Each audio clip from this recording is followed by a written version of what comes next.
Good morning, students. So, starting with your new unit, that is Unit 5, Emerging Modes of Business.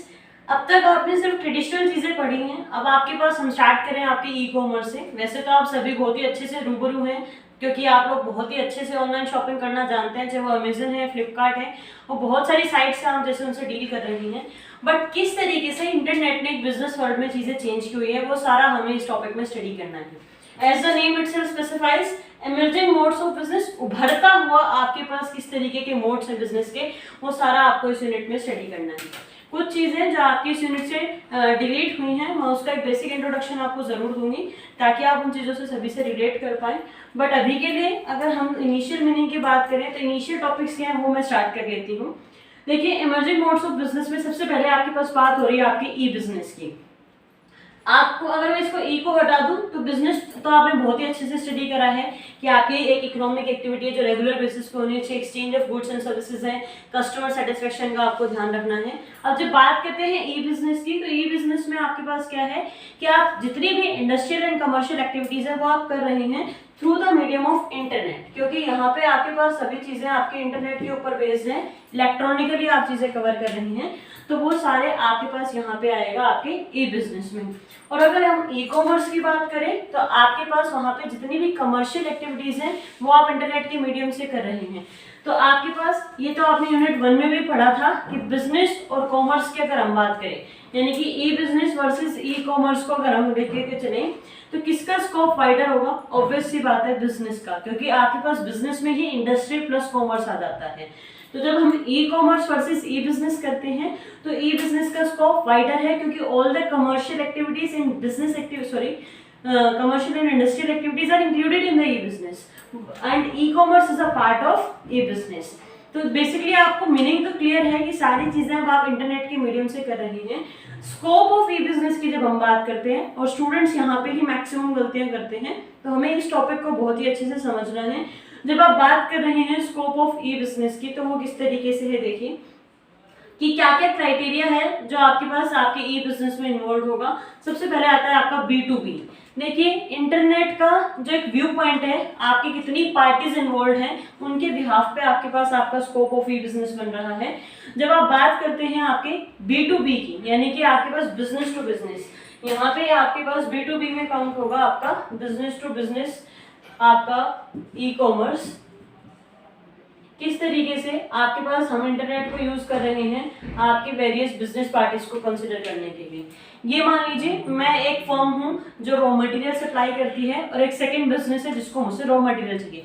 मैं मेरा business conduct कर रही हूँ, सामने वाली पार्टी अपना बिजनेस कर रही है, तो यानी कि वो भी एक बिजनेस कंसर्न है, मैं भी एक बिजनेस कंसर्न हूँ. बट जब हम दोनों इंटरनेट के मीडियम से चीजें काउंट कर रहे हैं तो वो आपका कहलाएगा B2B. फिर आता है B2C. ये आप लोगों से कंसर्न करता है, ये हम लोगों से कंसर्न करता है, यानी कि B2C, बिजनेस टू कस्टमर. एक पार्टी है जो आपकी बिजनेस पार्टी होगी और दूसरा होगा आपके कस्टमर पार्टी. आप अमेजन से खरीदते हैं, फ्लिपकार्ट से खरीद रहे हैं, मिंत्रा.com से खरीद रहे हैं, किसी भी ऑनलाइन साइट से जब आप चीजें परचेज कर रहे हैं तो वो जो ऑनलाइन साइट वाली पर्सन पार्टी है वो बिजनेस है और आप बीइंग अ कस्टमर जब चीजें परचेज कर रहे हैं तो आप कस्टमर हो गए हैं. तो अगर मैं आपको एक केस स्टडी दे दूं, you are purchasing goods from मिंत्रा.com और स्नैपडील और फ्लिपकार्ट और whatever may be the link और may be the online site, तो बताइए कौन सा स्कोप है आपकी ई कॉमर्स का? Your answer simply will be B2C, business to customer. Next आता है आपका इंट्रा-बी. Within the business concern आपके पास क्या चीजें हैं, यानी कि एक सेम बिजनेस यूनिट में जब आपके इंटरनेट से डिफरेंट पार्टीज कनेक्टेड है, तो अब आप ये मान लीजिए कि आपके पास एक ही यूनिट है, अब उसमें आपके पास आपके डिफरेंट डिपार्टमेंट्स काउंट हो रहे हैं, प्रोडक्शन है, मार्केटिंग है, पर्सनल है, सेल्स है.